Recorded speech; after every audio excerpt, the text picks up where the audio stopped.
ದೇವರ ಹತ್ರ ಭಕ್ತಿಯಿಂದ ಏನೋ ಒಂಚೂರು ಸ್ತೋತ್ರ ಹೇಳಿದ್ರು ದೇವರು ಹಿರಿ ಹಿಗ್ಗಿ ಬಿಡ್ತಾನೆ.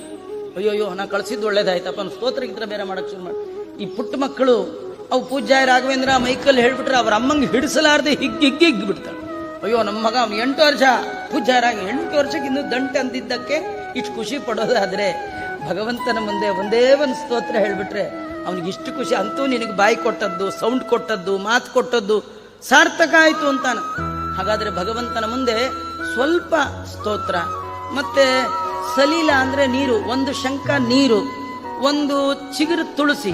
ಆಚಾರ ತುಳಸಿ ಪ್ರಾಬ್ಲಮ್ ಹೋಗ್ಲಿ ಬಿಡಿ, ಗರ್ಕೆ ಹುಲ್ಲು ದೂರ್ವಾಂಕುರೈರಪಿ, ಒಂದು ಹುಲ್ಲು ಕೊಟ್ಟರು ಕೂಡ ತುಂಬಾ ಖುಷಿಯಿಂದ ತಗೊಳ್ಳೋನು ಅಂದ್ರೆ ಅವನೊಬ್ಬನೇ ರೀ, ಇನ್ಯಾರು ತಗೊಳ್ಳಲ್ಲ. ಪುರಾಣ ಹೇಳೋ ಆಚಾರ್ಯರು ತಗೊಳ್ಳಲ್ಲ.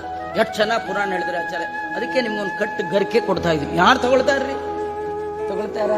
ಸಂತೋಷವಾಗಿ ತಗೊಳ್ಳೋನು ಅಂತಿದ್ರಿ. ಯಾರದು? ಅದು ಭಗವಂತ. ಅವನಷ್ಟು ಈಸಿಯೆಸ್ಟ್ ಗಾಡ್ ವರ್ಲ್ಡ್ ಅಲ್ಲೇ ಇಲ್ಲ ರೀ. ಎಲ್ಲಾ ದೇವತೆಗಳು ಪರ್ಟಿಕ್ಯುಲರ್, ಅಂಥದ್ದೇ ಬರಬೇಕು, ಇಂಥದ್ದೇ ಕೊಡ್ಬೇಕು, ಹೀಗೆ ಎಲ್ಲ ತುಂಬಾ ಪರ್ಟಿಕ್ಯುಲರ್.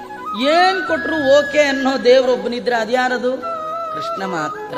ಅದರಿಂದ ನಿನಗೇನ್ ಕೊಡ್ಲಿಕ್ಕೆ ಸಾಧ್ಯ ಅಂತ ಹೇಳಿ ಅವರೆಲ್ಲ ಅಂತ ಇದ್ದಾರೆ.